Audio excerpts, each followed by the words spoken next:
enhancing sandwiches with plus-ups, peanut butter with dill pickles, and Nicoise salad on crusty bread. This week, it's all about sandwiches. Traveling the world to bring you delicious dishes, tasty beverages, and interesting experiences. This is the Destination Eat Drink Podcast on the Radio Misfits Podcast Network. I'm Brent Peterson. Welcome to Destination Eat Drink, the travel podcast for foodies. Destination Eat Drink is the place for foodies who love to travel and travelers who love to eat. And this week, we're putting all kinds of things between two slices of bread with Barry Enderwick, author of Sandwiches of History. But first, a favor. If you could, please rate and review Destination Eat Drink on your podcast app. It helps more foodie travelers like yourself find the podcast, and thank you very, very much. And for those of you planning a trip to Portugal, I have the Essential Foodie Travel Companion. It's my Portugal ebook, available at buymeacoffee.com/destinationeatdrink. In it, there's all the best food and drink, including regional specialties from 17 cities in Portugal. Download yours for just $9.99 at buymeacoffee.com/destinationeatdrink, and thank you for that. Barry Enderwick became a social media sensation with his Instagram and TikTok channels, Sandwiches of History. He's amassed 700,000 followers who regularly watch him make, taste, and review sandwiches. Now Barry has a book called Sandwiches of History, the Cookbook, all the best and most surprising things people have put between slices of bread. It has recipes going back over 150 years, as well as recent ones that he adds his own twist to and enhances with what Barry calls plus-ups. We talk about why sandwich recipes changed in the 1940s and 50s, and we discuss the age-old question, is a hot dog a sandwich? Plus, Barry tells the story of an odd banana substitute in England. Okay, I'm starving, so let's eat. Destination Eat Drink.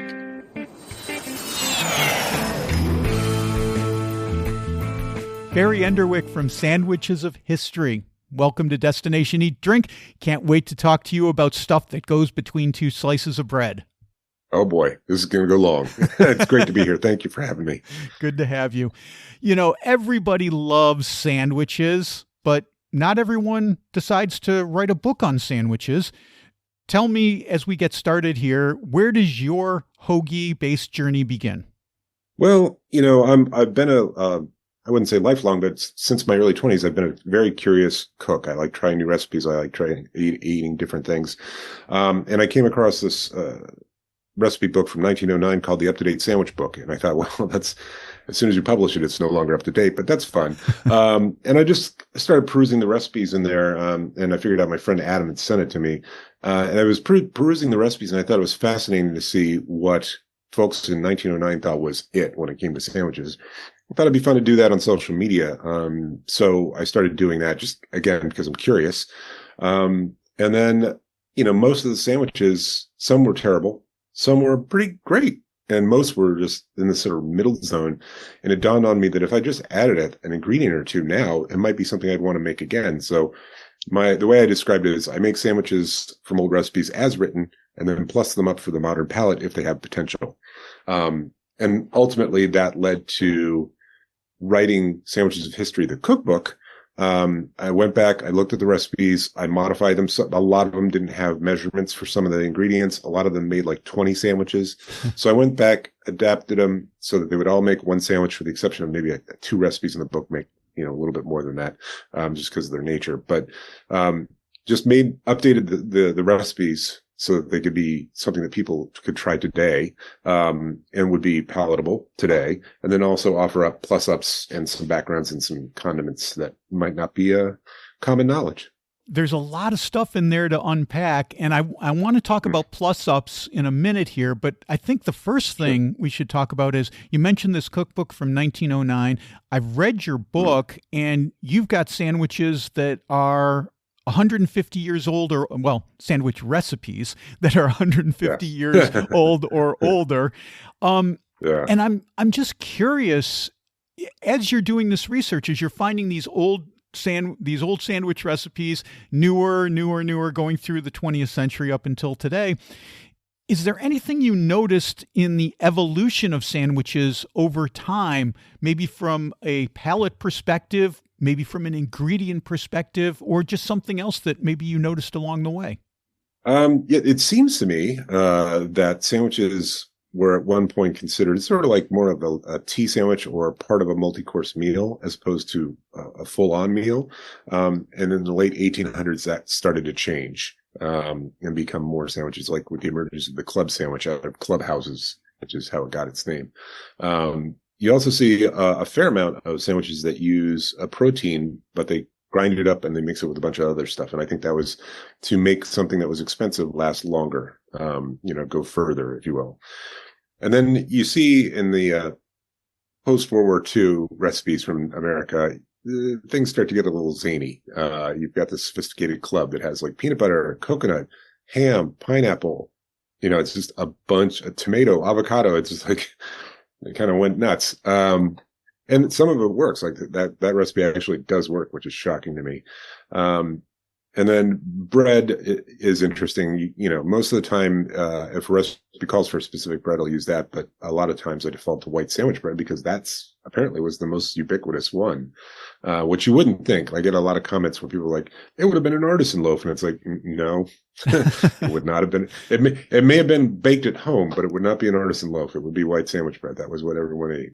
So I think it's fascinating that after World War II, you see this change. I wonder if that has a lot to do with the fact that the food industry changed a lot in the late 40s and the early 50s, allowing for food preservation. So when you see things like pineapple on a sandwich, that pineapple is probably not a fresh pineapple. It's probably a canned pineapple in that context. Correct. Yeah. So I wonder if this new wave of food preservation had a lot to do with this explosion of different kinds of sandwiches happening in the 40s and 50s. Yeah, I think so. I think preserving stuff in cans like tinned tuna and sardines have been around for a lot longer than that. I think it was they were able to apply it in a mass manufacturing way to fruits and vegetables, and that helped open things up a bit. I also think that trade just sort of opened up more after the Second World War. Like ingredients were a little bit easier to get access to. Interesting. Not as wild and wide open as it is today by any stretch of the imagination. But you wouldn't have saw the sophisticated club is not a sandwich you would probably see in 1939. You mentioned the sandwich with avocado and pineapple, and I think that kind of is an answer to this next question, but maybe you can think of another example. And, because as I'm reading through these recipes, some of them strike me as being more left field than others. And I'm just wondering if you saw any sandwich recipes as you're doing research, because there must be dozens, probably hundreds of recipes that didn't make it into this book. Were there any that you saw that you were like, you're reading it and you're going, this'll never work, but then, or that's way too weird. And then you try it and you're like, hey, what do you know? Avocado and pineapple do work together. Yeah, the sophisticated club is top of the list. It's the picture that's on the cover of the cookbook. It is bonkers what is in it, and it should not work, but it actually does really nicely. But yeah, there's been a bunch of recipes that were like, wow, this actually works. Something like the Hot Chicken Tuna sandwich from 1974. It sounds like it'd be kind of gross, but it's not unlike a tuna melt. And it actually tasted really good. Now that might be a product, because I'm a product of the 70s, that might be something that appeals to me because of nostalgia. But it does sound very 70s, doesn't it? And it is. The origins of it were 70s. But there's like a 1909 from that up-to-date sandwich book. There's a Spanish sandwich, and it's basically sardines and green olives and lemon juice on buttered toast. Okay. And it's like, oh, okay, that could be okay. Turns out it's tasty. It's good. You have to like sardines, but it's actually pretty tasty. One recipe that I saw that when I read it, I was like, I wonder how this works. And we're talking again about World War II and maybe post World War II was the mock banana sandwich. And this one came out of England. Could you talk about this one a little bit? Because I found it just fascinating, the ingredients that they used and what they were trying to mimic with this. Yeah, apparently a mashed banana sandwich was something that was enjoyed in England, and just mashed banana between sliced buttered bread. Well, wartime breaks out, kind of hard to transport bananas across the ocean when you've got U-boats everywhere and you've got to focus on a war. So they took parsnips, boiled them, mashed them, added banana essence, which would last on the shelf indefinitely, and a little bit of sugar. And I got to say, the texture becomes almost identical when you mash it up to banana. It's not exactly the same, but it is. If it was wartime and that's all you could get, you would be very, very happy. And it's interesting to try it now because, who thinks mashed up parsnip is a good substitute for banana? Yet they knew to smash up something that would have a similar texture, then flavor it properly. It's amazing, and I imagine people during World War II just eating this and being like, hey man, this is pretty great right now. We're suffering, but at least we've got something that tastes good. Right, exactly. Let's step into it right now, Barry. This is the age-old debate, and I talk about this on the podcast sometimes. I love a good food fight, and this is a good food fight. I think I know where we're going. Yeah, I'll bet you do. So, how you talk about this in your book? And people have been debating this over beers and family dinners for years. Is a hot dog a sandwich? My personal opinion is that it is, and I'll give two reasons why, and then a little caveat at the end. So the first reason why I think it is because everything is made up. The entire category of sandwiches is made up. It's named for one guy who did not invent sandwiches. Like, there's no way he was the only person to have ever asked for meat between bread. So everything's made up. If you want it to be a sandwich, it is. The second, more logic-driven one is if you take a look at the hot dog bun, it's of equal thickness approximately on two sides, and then a very thin hinge. So much like a sub sandwich from like Jersey Mike's or something like that, it's hinged. And the reason is you want to accommodate the filling. So the hinge is there in the hot dog bun to accommodate the tubular meat. And therefore, technically, a hot dog is a sandwich. Now, here's the caveat. If someone says, hey, you want a sandwich? And you say yes, and they hand you a hot dog, there's going to be a disconnect because people don't think in terms of it being that way. So I fully recognize that. But I'm saying, I think technically it does qualify as a sandwich. It's the same with hamburger. People somehow are thinking that hamburgers are not a sandwich, and it's like it's meat and filling between two pieces of bread. Like, that's even more of a sandwich than a hot dog, if you will.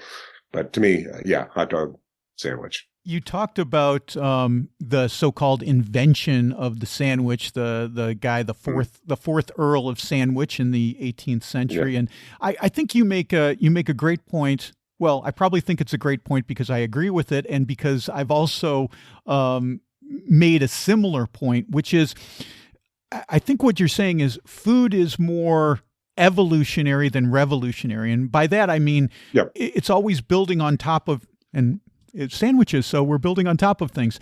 And sandwiches are a great example. The Earl of Sandwich was not the first guy to put meat between two slices of bread. And the example that I always use, now I'm going to steal yours, but the example I always use is pizza. Like, it wasn't the guys in Naples who first thought of putting tomato sauce on bread and putting cheese on it. This came from other places. They just happened to codify it in a way that we now say, okay, that's what this thing is.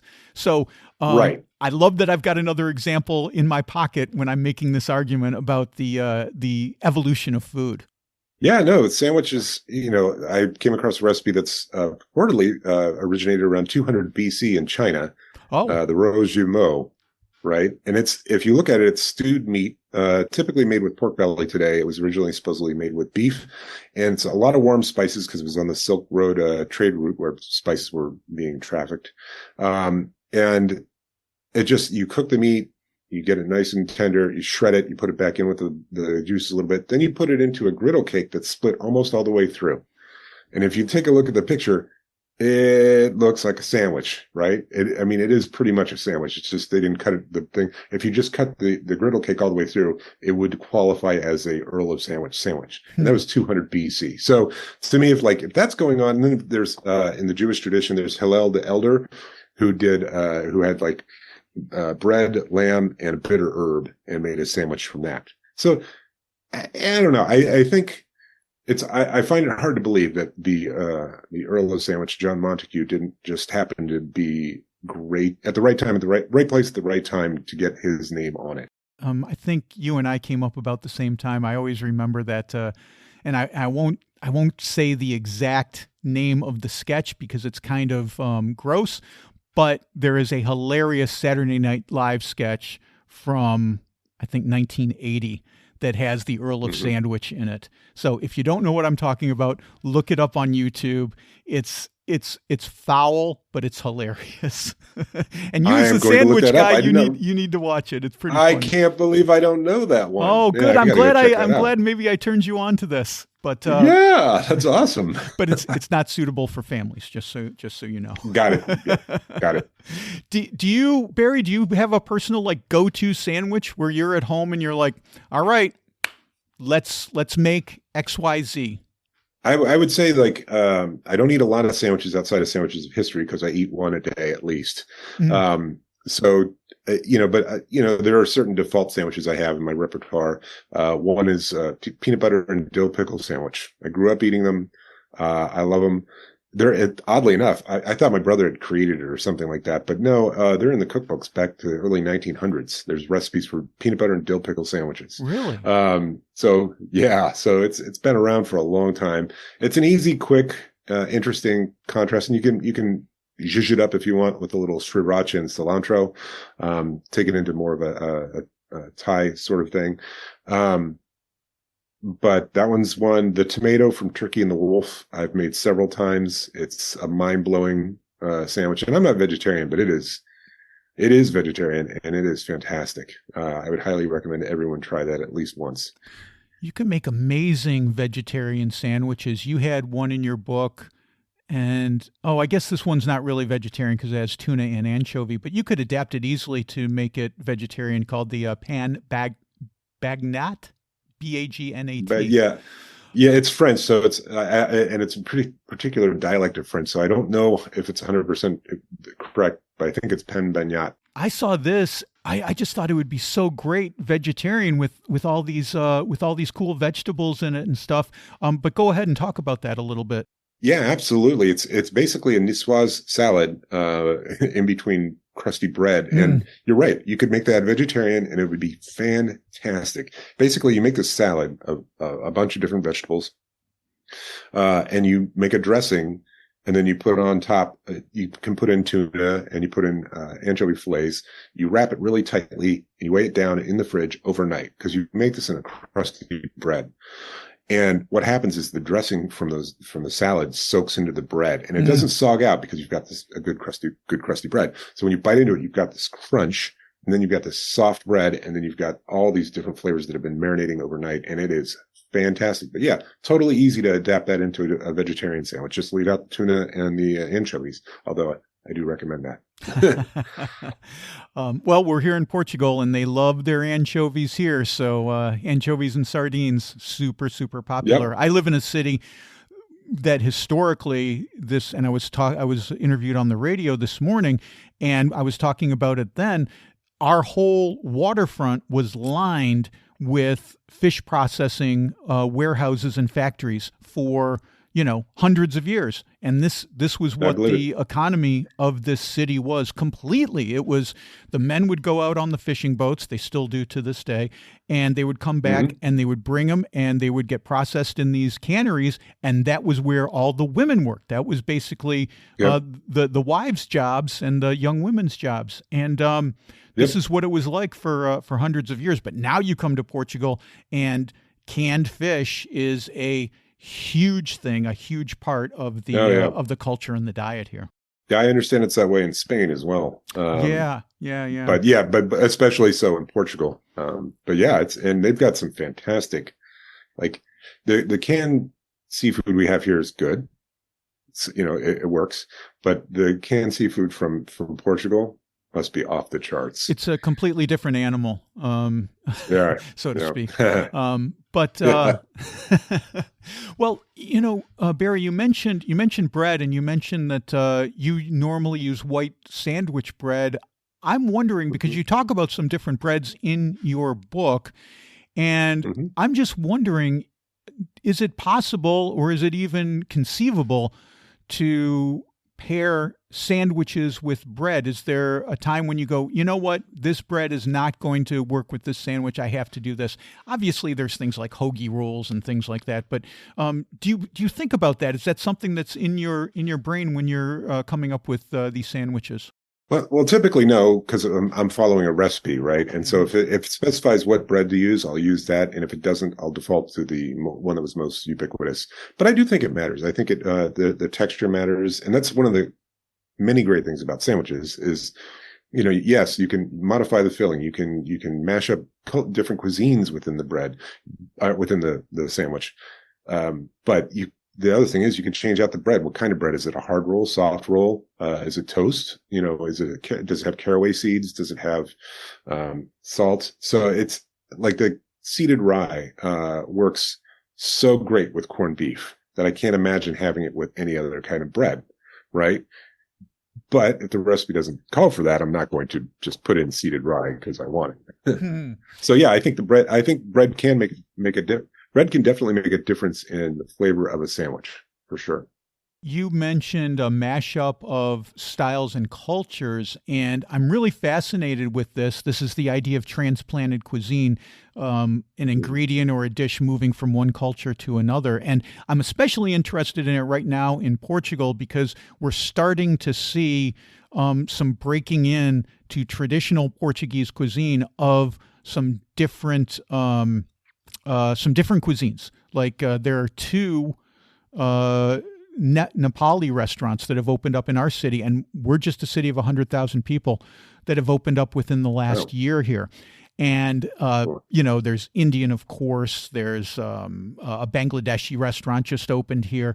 So there's all kinds of interesting things that are going on. And I'm fascinated with what's going to happen in 5 or 10 years. Are some of these ingredients going to make their way into traditional Portuguese dishes like Brazilian dishes already kind of have here? There's a stew called feijoada, which is basically a bean stew. I love that. So good. Yeah, that is so good. And here in Portugal, every Sunday is called Feijoada Day because everyone has feijoada on Sundays. So I'm just wondering if these other cultures are gonna come in. I say that long-winded explanation to ask you, can you think of examples where cultures have been mashed together between two slices of bread? Not in these old recipes, but you can see it like, for example, one of the things I do on Sandwiches of History is Sandwiches of Our History, and I try to capture recipes that are being done within families that aren't necessarily in a cookbook. So my grandma made this, my dad made this, and this one person wrote in, says his grandma made this, and it was peanut butter, fried egg, chili flakes. Wow. And I was like, oh, well, we can take elements that's got elements of Thai cuisine. Let's go ahead and add a little sriracha. Let's add some cilantro. Let's try that out. And it was fantastic. And so that's the kind of thing I think we're going to see more of now. And I think if you go to a sandwich shop that's, more than just a chain sandwich shop, you'll see experimentations like that where there are overlapping cuisines. There's a fair amount of overlap, for example, between Mexican cuisine and Indian cuisine as far as the spices that are used. So they can influence each other easily. So I think you're going to see a lot more of that where there are overlaps. You're going to see that first. You mentioned sandwich shops, so I'm curious, do you have a favorite sandwich shop? You're from the Bay Area. Do you have one that you'd like to give a shout out to? It doesn't have to be from the Bay Area, but I know that's where you're from. Yeah, well, I mean, okay, like I said, I don't eat a lot of sandwiches outside of Sandwiches of History, but I will give a shout out to Lee's Sandwiches, that's based in Northern California, as they are largely responsible for popularizing banh mi in the United States. Wow. Okay. They came over as refugees, opened, like, I think they had a food truck in LA. Then they opened, the brothers opened a shop in San Jose, did some catering for a while, and then started selling banh mi sandwiches and just went from there. But they're largely credited with bringing the banh mi to popular American culture. We were just in Belgium, and there was a banh mi shop in, I think it was in Ghent, Belgium, of all places. I was That's like, awesome. wow. But then you think about it and you think, oh, okay, well, there is a strong French influence in Belgium, in a lot of Belgium. And, France and Vietnam obviously have a history. So, you might expect to see it in France, not so much in Belgium, but I was very pleased to see a banh mi shop in Belgium. Another interesting thing about the banh mi is that the bread that's used originally, baguettes were being baked because the French were occupying Vietnam. But wheat imports became problematic, and the local bakers figured out they could use rice flour in combination with wheat. And that's why when you get a banh mi, it's really it's kind of crispy outside and really thin and fluffy inside, but not really dense. That's because of the combination of flours that they use, which came about from necessity. It's so good. Oh, man, so good. Yeah. I'm thinking about it right now. Barry, you mentioned earlier I don't blame you. Me too. You mentioned earlier when we were talking about something you called plus-ups, and I have to admit, I had never heard, I mean, I could kind of figure out from the context what plus-ups meant, but I never heard it before. I looked it up on the internet, and, it said what it was, but can you talk about plus-ups a little bit? And is that a common saying in the sandwich world, or is that something you just decide to latch onto? No, that's something I decided to latch onto. And it's one of those things where, like, people have asked me, like, hey, you say let's give the sandwich a go. Did you plan on that? And it's like, no, this is just something I said, and then I just kept saying it. And the same with plus it up. I want to add something. That's just something I came up with to indicate that I wanted to make it a little bit better. I know for a fact I did not come up with the term plus up. It's not a commonly used term. But for example, I found out, I think last year, that Disney used to tell his engineers to plus up ideas. Oh, okay. So like I had no idea that was the case, but so I'm not the first person to use it. I'm probably the first person to use it with regards to making a sandwich, but yeah, the idea is to just, can you add an ingredient or two from today that would make a sandwich from, say, 1932 something we'd want to eat again, eat now? And how do you decide on the plus-ups? It seems to me from reading your book and from talking to you for a little while now that you really put some thought into the cuisine that you're getting this originally from, and things that might match well with that particular cuisine and come from that culinary tradition. Well, yeah, usually what happens is I'll read a recipe and I'll be like, oh, it'd be good with this. So I'll write down what I think the plus up will be. But I look to have complementary or contrasting flavors, textures. I do look within the cuisine that it's coming from, but I also look to other cuisines. Is there something I can bring in from Thai? Is there something I can bring in from, the UK that would be interesting, like HP sauce, and that would actually help the sandwich be more something I'd want to eat today.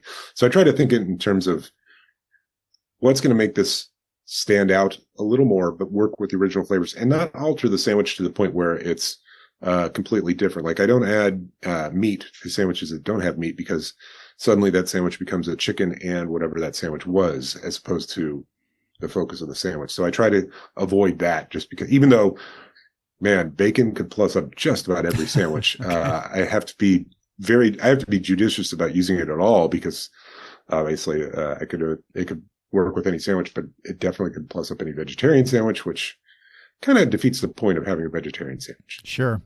Although there are vegetarian bacons out there, and I have to say the fake vegetarian meat has gotten so much better over the last 10 years or so that, really tasty. And it's kind of hit or miss. Like I haven't had a really great fake bacon yet, but the spicy Italian sausage from Beyond Meat, I think is fantastic. I love it.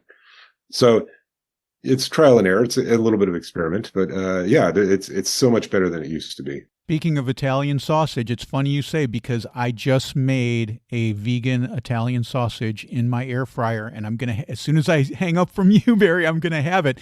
And it's made with tempeh and lots of fennel, obviously, and some red pepper flakes and some other spices in there, a little star anise is in there. All right. And what are you going to do with it? That's what else are you going to do with it? So it's nice and spicy by itself. So it needs to have something a little more neutral going with it. So usually I'll put it on a bed of rice and and just go with it that way.